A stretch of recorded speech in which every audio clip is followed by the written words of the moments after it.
Okay, hey guys, so post-surgery on the RC51 stator repair. Just to give you the quick background of what that was all about.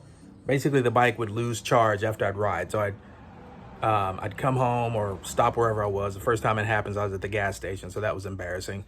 But basically, you go where you're going, you stop, turn the bike off, go to start it, and you get nothing. Just a little, you know how they do when the battery's low, and then click, click, click. And I'm like, the battery's new. I just bought a battery.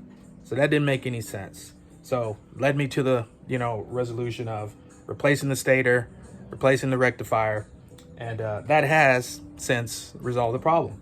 So basically one good test you can do, obviously you can test the stator by plugging into the wire. I've put everything back on the bike this way anyway. That's where the stator plugs into the electrical to go to the rectifier, and then from the battery to the rectifier, so it's right under there.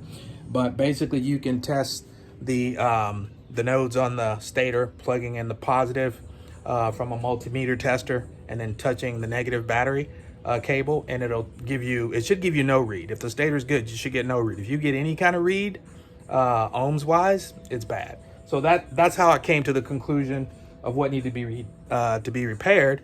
So after all that, everything has been put back on.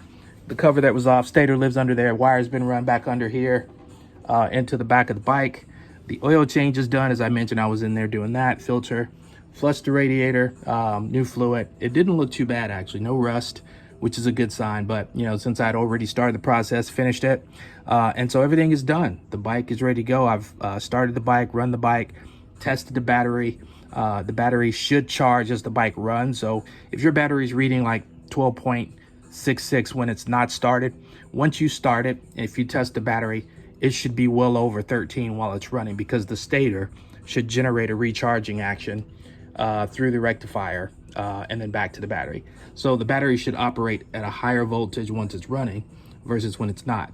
And then obviously if you turn the bike off and the rating is low, you've got an issue. So that's been done, and I'm quite happy to see that that resolved that problem. So the next thing is just to put the fairing back on, take it out for a ride, and make sure everything is doing what it do. So that's the next step. But happy to report, it's finished. Sort of. You get it. Anyway, that's the latest. Till next time, peace out.